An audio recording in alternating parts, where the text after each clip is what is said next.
여러분, 저희는 지금 굉장히 불안한 시간들을 보내오고 있습니다. 시간만 불안한 게 아니고요, 사회 자체가 불안한 사회인 거죠. 그래서 많은 분들이 이 어려운 시간, 이 불안한 시간, 불안한 사회 속에서, 불안한 세상 속에서 굉장히 힘들어합니다. 그래서 우리 주변에 보면요, 밤에 잠을 잘 못 주무시는 분들이 계시더라고요. 너무 불안해서 앞으로 내가 어떻게 살아가지? 지금 이 문제를 어떻게 해결하면 좋을까? 그래서 오늘 말씀해 보니까, 오늘 말씀에는 잠을 잘 자는 성도의 이야기가 나옵니다. 그런데 어떤 성도가 잠을 잘 잘 수가 있습니까? 그것은 바로 하나님이 사랑하는 사람, 다른 이야기로 하면 하나님을 잘 믿는 사람. 여러분, 우리 불안을 해결할 수 있는 유일한 방법은 하나님밖에 없는 줄 믿습니다. 하나님 없는 삶은 늘 초조하고 늘 불안한 거예요. 왜 그렇습니까? 하나님 없이 내가 하려고 하기 때문에 그렇습니다. 내가 하려고 하고, 내가 이 어려움을 해결해 가려고 하고, 극복해 가려고 하는 사람들은요, 내 힘으로 잘 안 되니까. 여러분, 우리 힘으로 안 되는 것들이 얼마나 많은지 모르겠어요. 그런데 우리 힘으로 안 되는 것들이 그렇게 많음에도 불구하고 자꾸 내 힘으로 하려고 하고, 내 생각과 내 경험으로 하려고 하니까 자꾸 불안한 거예요. 그런 불안한 우리에게 정말 필요한 분은 바로 하나님이시라는 거죠. 특별히 여러분, 가정의 문제가 그렇습니다. 여러분, 우리 가정의 문제를 내 힘으로 됩니까? 부부의 문제가 내 힘으로 됩니까? 내 힘으로 부부가 정말 그 사이가 좋아지고 그리고 행복해진다고 하면, 여기에 앉아있는 분들 중에 행복하지 않는 부부 한 부부도 아마 없을 거예요. 자녀의 문제는 특별히 더 그렇지 않습니까? 자녀가 우리가 노력한다고 해서, 애쓴다고 해서 그 자녀의 인생이 잘 됩니까? 그렇지 않더라는 거예요. 물론 여러분, 저는 우리가 노력할 필요가 없다 이렇게 말씀드리는 것이 절대로 아닙니다. 우리의 모든 삶에 우리의 노력과 수고와 헌신은 굉장히 중요합니다. 열심히 살아야 되는 거예요. 여러분, 성실만큼 중요한 것은 없습니다. 그러나 그 성실을 책임지시고 그 성실을 사용하시는 분이 누구십니까? 바로 하나님이십니다. 내가 열심히 한다고 해서 내 인생이 잘 되고, 내가 열심히 한다고 해서 우리 가정이 잘 세워지는 것이 아니고, 열심히 하는 나를 우리 하나님이 붙잡아 주셔야지만, 열심히 살아가는 우리 가정을 우리 하나님이 붙잡아 주셔야지만 아름다운 가정, 행복한 가정으로 세워지게 될 줄 믿습니다. 여러분, 이것을 여러분 다 잘 믿으시죠? 예. 그런데 우리는 그것을 믿기 때문에 그 하나님께 맡기고 기도하고 신앙생활 잘 해오는데, 우리 자녀는 어떻냐 하는 것이죠. 여러분, 그래서 내가 믿는 이 믿음이 우리 자녀들에게 잘 전수될 때에, 나는 우리 하나님 때문에 이렇게 불안하고 어려운 세상, 힘든 세상을 잘 이겨나갈 수 있는데, 우리 자녀들이 혹시라도 하나님을 믿지 못함으로 말미암아 이 세상 속에서 끊임없이 불안해하고 낙심하고 낙담하면서 살아간다면 그만큼 안타까운 일이 어디 있겠습니까? 그래서 오늘 정말 중요한 주제는 뭐냐면, 바로 내가 믿는 믿음을 우리 자녀들에게 잘 전수해 주는 것만큼 중요한 것은 없다는 것이죠. 내가 하나님을 붙잡는 것처럼 우리 자녀가 하나님을 붙잡는 자녀가 되고, 우리 가정이 하나님을 붙잡음으로 말미암아 여기까지 은혜롭게 잘 왔던 것처럼 우리 자녀의 가정이, 우리 손주들의 가정이 하나님 잘 붙잡음으로 말미암아 앞으로도 정말 복된 삶을 살 수 있기를 그렇게 바라는 그런 시간이 오늘 되었으면 좋겠습니다. 특별히 오늘 말씀을 통해서 저는 어떻게 하면 신앙을 잘 전수해 줄 수 있을까? 어떻게 하면 믿음을 잘 전수하는 우리 가정이 될 수 있을까? 두 가지 여러분들에게 말씀을 드리고자 합니다. 첫 번째는요, 어릴 때부터 신앙 교육을 하는 것이 중요하다는 것입니다. 어릴 때부터 신앙 교육을 하는 것이 중요합니다. 여러분, 우리가 조기 교육 그러지 않습니까? 왜 이렇게 조기 교육을 합니까? 어릴 때 받은 교육이 삶을 바꾸고 습관을 바꾸고 인생을 바꾸고 미래를 바꿀 수 있다고 우리가 생각하는 거예요. 어릴 때 내가 어떤 교육을 받고 자라왔는가 하는 그 삶이 30대에도 40대에도 60대에도 평생 영향을 미친다고 생각하기 때문에 어릴 때부터 어떻게든지 좋은 교육을 시키려고 해요. 예의 바르게 키우려고 하죠. 여러분, 그런 예의뿐만 아니라 사회 속에서 어떻게 생활하는지 그런 것도 가르쳐 주려고 하죠. 뿐만 아니라 학교 수업도 그렇지 않습니까? 여러분, 어릴 때부터 영어를 얼마나 우리 부모님들은 영어를 얼마나 또 중요하게 생각하는지 막 영어 유치원에 보내고 이 엄청 에너지를 들이고 물질을 들여서 영어를 가르치고 수학을 가르쳐요. 근데 여러분, 그렇게 우리가 어릴 때부터 우리 자녀에게 모든 것을 투자하고 모든 것을 아끼지 않고 조기 교육하는 것처럼 정말 신앙의 조기 교육을 잘 하고 있는가? 신앙의 조기 교육을 잘 하고 있는가? 여러분, 이 여러 통계 조사에서 그 수치가 말해주는 것처럼 어릴 때 신앙생활 잘한 자녀들이 계속해서 신앙생활 잘하게 되고요. 혹시라도 잠깐 신앙에서 멀어졌다 할지라도 다시 돌아올 확률이 많다고 이야기합니다. 우리가 보통 모태신앙 그러죠. 모태신앙. 여러분, 왜 모태신앙이죠? 신앙생활을 못해서 그런 이야기도 합니다. 저도 모태신앙이지만 신앙생활을 그냥 형식적으로 이렇게 하는 사람들이 많은 거죠. 모태신앙 중에. 그래도 모태신앙의 가장 중요한 강점이 뭐예요? 그래도 이 마음속에 믿음의 뿌리가 그래도 있더라는 거예요. 그래서 어릴 때부터 신앙교육을 잘하는 것은 너무너무 중요하다는 거죠. 여러분, 이것은 저의 말이 아니고 성경에 그것을 이야기하고 있습니다. 사사기 신명기 7장을 한번 보시죠. 신명기 6장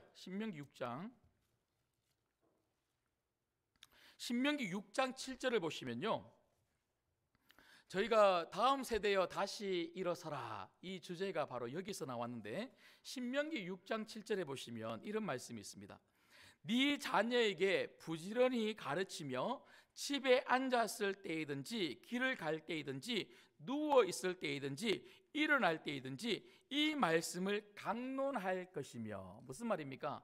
어린 자녀, 그 집에 있는 그 자녀에게 어릴 때부터 하나님 말씀을 가지고 가르치라는 거예요. 신앙교육하라는 거죠. 그렇다면 여러분, 무엇을 교육해야 될까요? 그냥 성경 말씀 그 역사를 잘 가르치면 됩니까? 그게 아니고요, 성경 말씀이 이야기하고 있는 그분을 가르치라는 거예요. 그분이 누굽니까? 하나님이십니다. 여러분, 이 말씀은 하나님을 가르치고 있는 거죠. 여러분, 우리가 신앙을 전수한다는 것은 단지 성경적 지식을 많이 알게 하고, 그리고 우리 자녀들로 통해서 교회를 열심히 다니게 하고 예배 드리게 하고 기도하게 하고 그리고 헌금 내게 하고 이렇게 하는 게 절대로 아니라는 거예요. 물론 그게 중요하지 않다는 게 아닙니다. 그런데 우리는 자꾸 신앙의 전수 그러면 예배 드려야 돼, 주일날 빠지면 안 돼, 오늘 교회 가서 예배 드렸니, 오늘 뭐 배웠니, 헌금 드렸니, 이런 것들만 자꾸 우리가 확인하고 하라 하지 마라, 이것으로 신앙의 전수를 생각한다는 거죠. 여러분, 그런 게 아니고 하라 하지 마라 보다 더 중요한 것은 뭐냐면 우리 자녀가 하나님을 알고 있는가. 우리 자녀가 하나님을 알고 있는가.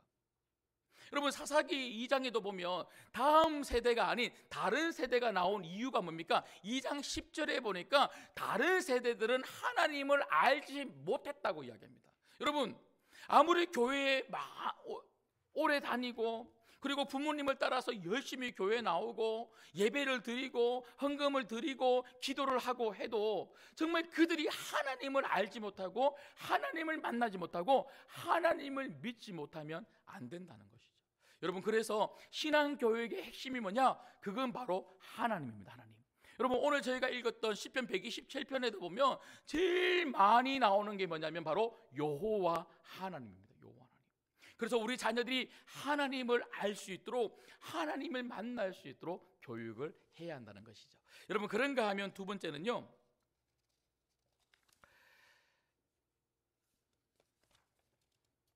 우리가 어떻게 신앙을 잘 전수할 수 있습니까?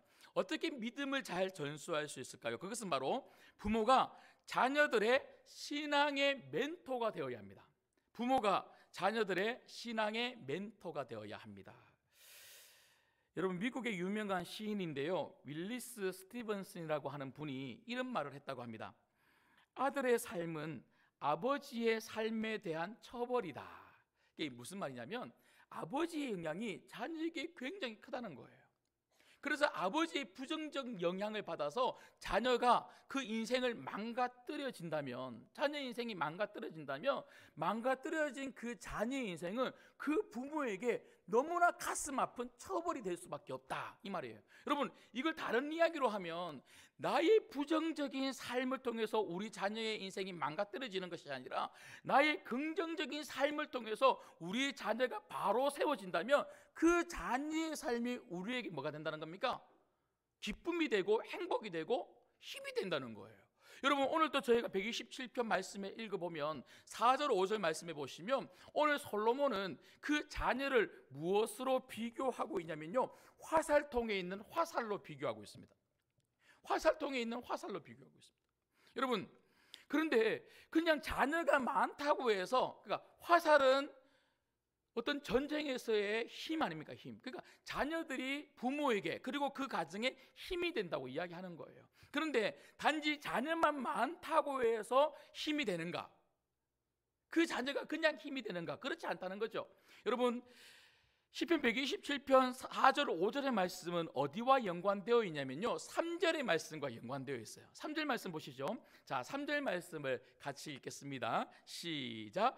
보라, 자식들은 여호와의 기업이요 태의 열매는 그의 상급이라. 아멘.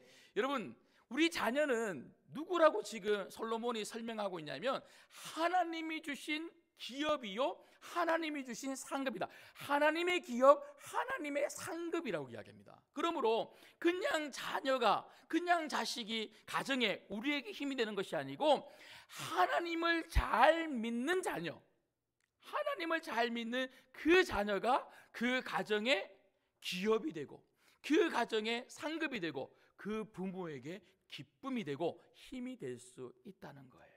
여러분, 그렇다면 이게 정말 사실이라면 우리는 어떻게든지 우리 자녀가 신앙생활 잘하도록, 믿음생활 잘하도록 뭐가 되어줘야 됩니까? 신앙의 멘토가 되어줘야 되는 거예요. 여러분, 한번 잘 생각해 보십시오. 우리 자녀들에게 제가 서두에도 말씀을 드렸던 것처럼 얼마나 많은 에너지를 다 들여서 돈을 들이죠, 그리고 시간을 들이죠, 마음을 들이죠. 그렇게 해서 이 아이들을 교육시키려고, 공부시키려고, 사회에서 성공시키려고 얼마나 많이 노력합니까? 그런데 정작 나는 정말 예수님을 잘 믿는 믿음의 부모로서 우리 자녀들에게 신앙의 멘토는 되고 있는가 하는 것이죠. 여러분, 신앙이 중요한 거 알아요. 하나님을 믿어야 된다는 거 알아요. 그런데 우리 자녀들에게 그걸 말은 하면서도 정말 우리 자녀가 아빠, 엄마, 어떻게 하면 예수님 잘 믿을 수 있어? 어떻게 하는 것이 예배 잘 드리는 거야? 어떻게 하는 것이 신앙생활 잘 하는 거야? 이런 것들을 물어볼 때에 정말 나는 신앙의 멘토로서 이렇게 하는 것이 예수님 잘 믿는 거란다, 그렇게 말해주고 말만 하는 것이 아니라 보여줄 수 있는 신앙의 멘토가 맞는가 하는 것이죠. 여러분, 저는 학교를 다닐 때 제일 듣기 싫었던 말 중에 하나가 뭐냐면요, 영화나 드라마나 책에 보면요 이런 말들이 가끔 나와요. 아빠는, 엄마는 그렇게 살지 못했지만 너희들은 이렇게 살아라. 저는 그런 말이 너무 듣기 싫은 거예요. 아니, 다 자기도 그렇게 살지 못하면서 왜 자녀들에게는 그렇게 살라고 이야기하지? 비록 아빠는 도둑질하면서 살지만 너희는 도둑질하면서 살지 마. 이건 말이 안 된다는 거예요. 여러분, 신앙도 그렇지 않습니까? 엄마는, 아빠는 예수님 잘 못 믿었지만, 신앙생활 똑바로 못하지만, 주일 성수 잘 못하지만 너희들은 신앙생활을 잘하고 주일 성수 잘해라. 여러분, 이렇게 말하면 우리 자녀들이 그 말을 들을 수가 있겠습니까? 여러분, 절대로 그렇게 하면 안 됩니다. 정말 우리는 내가 신앙생활 잘하기 때문에 우리 자녀들에게 신앙의 좋은 멘토가 되어서 이렇게 말해줘야 되는 거예요. 얘들아, 아빠처럼만 하면 돼. 얘들아, 엄마처럼만 하면 돼. 그렇게 말씀하실 수 있으십니까? 예. 나처럼만 하면 돼. 나처럼. 그래서 우리 자녀들이 늘 신앙적으로 궁금할 때 누구를 찾아가야 되냐면 부모님을 찾아가야 되는 거예요. 부모님에게 물어보고 싶어요. 져야 된다는 것이죠. 여러분, 우리가 자녀들을 위해서 만남의 복을 두고 굉장히 많이 기도를 하는데요, 여러분, 정말 우리 자녀들이 태어나자마자 제일 먼저 만나는 사람들은 누구냐면 부모 아닙니까? 그러면 부모가 그 자녀들에게 만남의 복이 돼야 되는 것 아닙니까? 여러분, 신앙의 부모로서 우리 자녀들에게 만남의 복이 되어줄 수 있는 가장 중요한 게 뭡니까? 우리 자녀가 나 만나서 신앙생활 잘하는 거예요. 좋은 부모 만나서, 신앙의 부모 만나서, 좋은 신앙의 멘토 만나서 어떻게 신앙생활을 하면 잘하는 것인지 들을 수 있고, 배울 수 있고, 하나님에 대해서 들을 수 있고, 그래서 우리 부모님처럼 신앙생활만 하면 된다, 이런 생각들을 가질 수 있도록 도와주는 것, 이것만큼 중요한 게 없어요. 여러분, 저는 한 번씩 고향에 가면요, 저희 어머니가 저한테 항상 미안하다 그래요. 늘 미안하다 그러면서 자꾸 용돈을 주셔요. 10만 원, 20만 원 자꾸 주시면서 어릴 때 못 먹여서 미안하다, 어릴 때 공부 못 시켜서 미안하다, 너희들 해달라는 거 다 못 해줄 정도로 그렇게 가난해서 미안하다 하고 그때 못 해준 게 너무 미안하다고 지금 막 돈을 주셔요. 저는 받죠. 근데 제가 저희 어머니에게 제가 그래요. 엄마, 어머니가 그렇게 못 해줬다고 자꾸 미안하다 그러는데 아니야. 엄마는 최선을 다해줬고, 무엇보다 어머니가 신앙적으로 우리를 잘 붙잡아 주었고 눈물로 기도해 줬기 때문에 삼남매가 이렇게 신앙생활 잘하고 내가 목사가 됐잖아. 신앙적으로 이렇게 잘해준 엄마가 나는 너무너무 자랑스러워. 추근사님, 이제 돈 필요 없어요 하고 이렇게.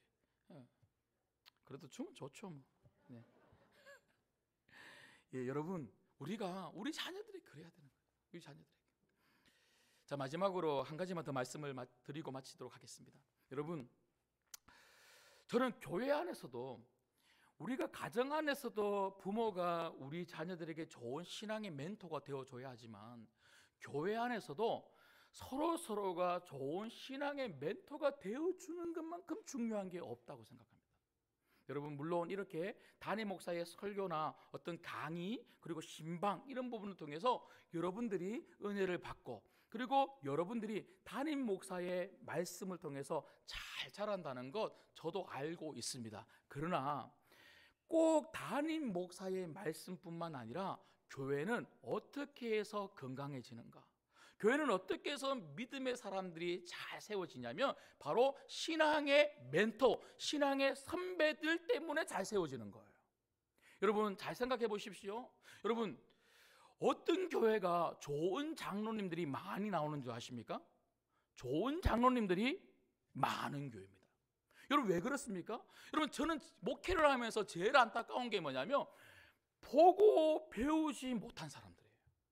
그러니까 제가 학력을 이야기하는 게 아니고요, 어떤 공동체에 보고 배울 만한 사람이 없는 공동체만큼 그렇게 안타까운 공동체가 없더라고요. 여러분, 우리 자녀들이, 그리고 우리 주변의 사람들이 왜 그렇게 행동하지 못해요? 보고 배운 게 없어서 그래요.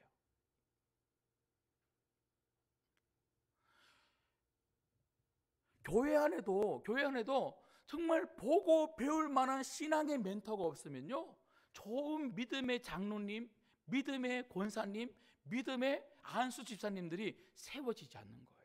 그래서 장로님들이 정말 후배들을 위해서, 그리고 성도들을 위해서 정말 좋은 모습을 보여주고, 신앙의 모습을 보여주고, 신앙의 언어로 사람들을 격려하고 신방하고 기도하고, 정말 모든 예배 곳곳에서 장로님들이 그렇게 있으면요, 다 안수지사님들이 그 장로님들의 모습을 보면서 야, 나도 나중에 저런 장로님 돼야지,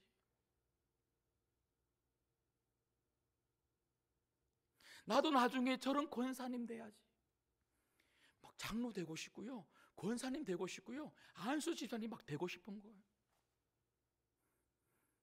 그런데 우리가 그런 모습을 보여주지 못하며, 목사가 성도님들에게 좋은 멘토의 모습을 보여주지 못하고, 장로님들과 권사님들과 안수집사님들이 성도들에게 좋은 멘토의 모습을 보여주지 못하면, 여러분, 세월이 가면 갈수록 어떻게 될까요? 믿음의 세대가 아니라 다른 세대가 나오는 거예요. 다른 세대가 많은 교회는요, 정말 은혜로울 수가 없는 거죠. 여러분, 저는 우리 신광교회가 정말 믿음의 좋은 모습을 계속해서 보여줌으로 말미암아, 여러분, 우리 신광교회 좋은 전통이 얼마나 많아요. 그 전통을 어떻게 이어갈 수 있어요? 서로 가르쳐 주는 거예요. 좋은 멘토가 되어서 후배들에게 가르쳐 주는 거예요. 집사는 이렇게 생활하는 거야. 권사님들은 이렇게 기도하는 거예요. 장로님들은 이렇게 섬기는 거예요. 안수 집사님들은 이렇게 사역하는 거예요. 이렇게 봉사하는 거예요. 이렇게 교회에 나와서 제일 앞자리에서 기도하고 정말 성도들을 위해서 헌신하고 봉사하고 안내하고 주차 봉사하고 이렇게 섬겨가면서 우리 교회가 왔어요. 앞으로도 우리가 장로님들이, 안수 집사님들이, 권사님들이 이렇게 하면 좋은 교회 될 수 있어요. 이렇게 여러분, 이렇게 되면 좋겠어요. 제가 일부 때는 이거보다 더 막 이야기했더니 얼굴이 별로 안 좋으시더라고요. 그래서 제가 지금 굉장히 순화해서 막 온화하게 지금 이야기하는 거예요. 여러분, 제가 이제 말씀 맺겠습니다. 제가 두 가지 말씀드렸잖아요. 첫 번째는 신앙교육은 어릴 때부터 시키는 거다. 어릴 때부터 시키는 거다. 그냥 내버려 둔다고 해서, 얘가 그냥 교회 보낸다고 해서 얘가 알아서 신앙생활 잘하는 게 아니고, 가정에서부터 그 어떤 조기 교육보다 신앙교육만큼 중요한 게 없다. 근데 이 신앙교육의 핵심은 뭐냐? 바로 하나님입니다. 하나님 만날 수 있도록 부모가, 그리고 할아버지 할머니가 조기 교육하자, 제가 그렇게 말씀을 드린 거고요. 두 번째는 내가 멘토가 돼야 된다. 그래서 우리 자녀들이, 우리 손주들이 정말 내 신앙의 멘토 그러면 우리 아빠, 우리 엄마, 우리 할아버지 할머니를 떠올리면서, 아빠 이럴 때는 어떻게 해야 돼? 아빠 이럴 때는 내가 어떻게 기도해야 돼? 이럴 때는 어떻게 내가 신앙생활해야 돼? 늘 그 부모로부터 좋은 신앙의 모습을 영향받을 수 있어야 된다는 거예요. 무엇보다 우리 신광교회가, 여기 앉아있는 우리 모든 성도님들께서 다음 세대 우리 자녀들에게 이런 좋은 신앙의 교육과, 그리고 신앙의 좋은 모델의 모습을 통해서 우리 신광교회는 다른 세대가 아닌 다음 세대가 잘 세워질 수 있는 복된 교회 되기를 주님의 이름으로 소망합니다. 기도하겠습니다.